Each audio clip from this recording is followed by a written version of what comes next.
Bismillahirrahmanirrahim. Assalamualaikum warahmatullahi wabarakatuh. Selamat siang, salam sejahtera bagi kita semua. Om Swastiastu, Namo Buddhaya, salam kebajikan. Perkenalkan, nama saya Gopin dengan NIM 103 1201 006 dari Prodi Ilmu Pemerintahan kelas A reguler A dengan mata kuliah Partai Politik dan Pemilu, dengan dosen Bapak Nahot Tua Perlindungan Sihaluhu SPD MIP.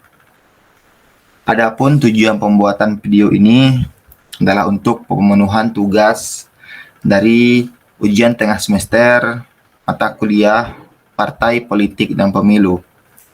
Adapun materi yang saya bahas pada kesempatan kali ini adalah tentang kaderisasi partai politik dan pengaruhnya terhadap kepemimpinan nasional. Sebagai makhluk sosial, manusia tidak bisa terlepas dengan sebuah kehidupan sosial. Kehidupan sosial itu perlu dikelola dengan baik dengan adanya sumber daya manusia yang berkualitas dengan sumber daya yang berjiwa pemimpin. Paling tidak untuk memimpin dirinya sendiri. Oleh karena itu, untuk mendukung sumber daya yang berkualitas dalam sebuah organisasi, perlu adanya proses kaderisasi.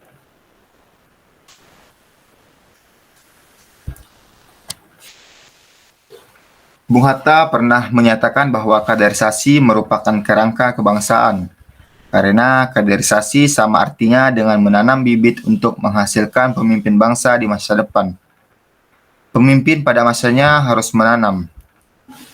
Alasan mengapa kaderisasi kepemimpinan ini sangat diperlukan adalah karena semua manusia termasuk yang sekarang menjadi pemimpin.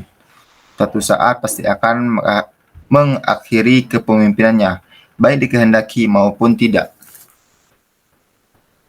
Selanjutnya adalah pengertian dari kaderisasi. Istilah kaderisasi berasal dari kata kader. Kader pada mulanya berasal dari istilah militer atau perjuangan yang berasal dari kata kardi, yang didefinisikan sebagai pembinaan yang tetap sebuah pasukan inti yang sewaktu-waktu diperlukan. Dalam definisinya, menurut Kamus Ilmiah Populer, kaderisasi adalah orang yang dididik untuk melanjutkan tongkat estafet dari suatu partai atau organisasi. Menurut Tit, kaderisasi kepemimpinan adalah proses mempersiapkan seseorang menjadi pemimpin pengganti di masa depan yang akan memikul tanggung jawab penting dan besar dalam lingkungan suatu organisasi.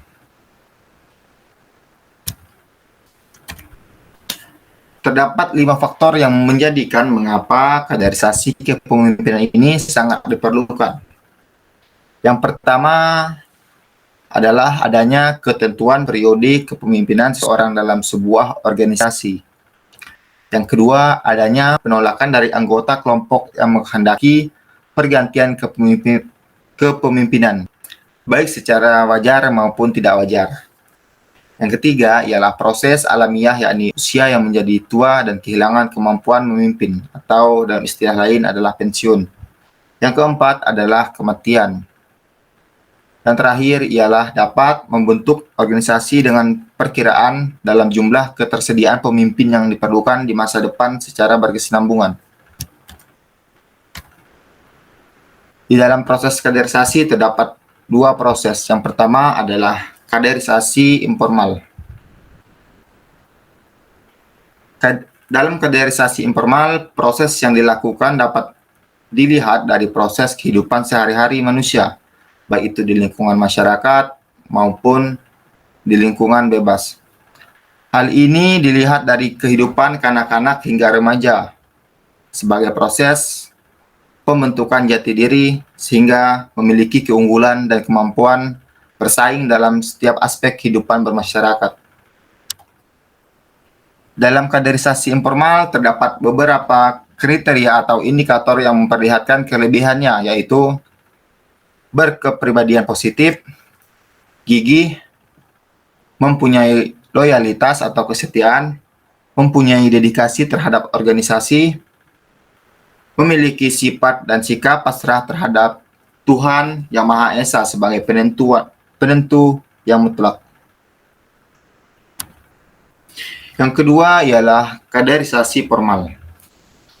Kaderisasi formal ialah kaderisasi yang lebih mengarah ke formal melalui cara yang sudah direncanakan, bersifat sistematis, terarah, dan berkelembagaan sesuai dengan peraturan dan hukum yang berlaku di dalam organisasi tersebut. Peningkatan kualitas kepemimpinan harus dilakukan sebagai usaha pengembangan kemampuan dalam memecahkan masalah melalui proses mengikut sertakan atau meningkatkan peran serta orang-orang yang dipimpin. Dengan kata lain, memberdayakan anggota dalam suatu organisasi yang dipimpin. Adapun usaha-usaha tersebut diantaranya adalah berpikir efektif dan menentukan keputusan. Berpikir merupakan potensi psikis yang sangat istimewa, yang kualitasnya pada manusia jauh melampaui kemampuan berpikir yang diberikan Tuhan Yang Maha Esa sebagai makhluk ciptaannya yang sama-sama penghuni bumi.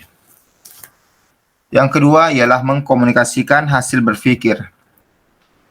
Hasil berpikir seseorang yang cemerlang tidak ada artinya jika tidak dinyatakan dan dikomunikasikan.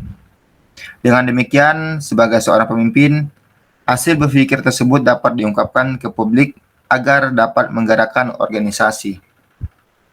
Yang ketiga ialah meningkatkan partisipasi dalam memecahkan masalah. Kemampuan membina kerjasama berarti mampu mendorong dan memanfaatkan partisipasi anggota organisasi secara efektif dan efisien. Dengan adanya partisipasi dalam suatu organisasi, maka pemecahan masalah dalam organisasi dapat terpecahkan. Yang keempat ialah menggali dan meningkatkan kreativitas. Proses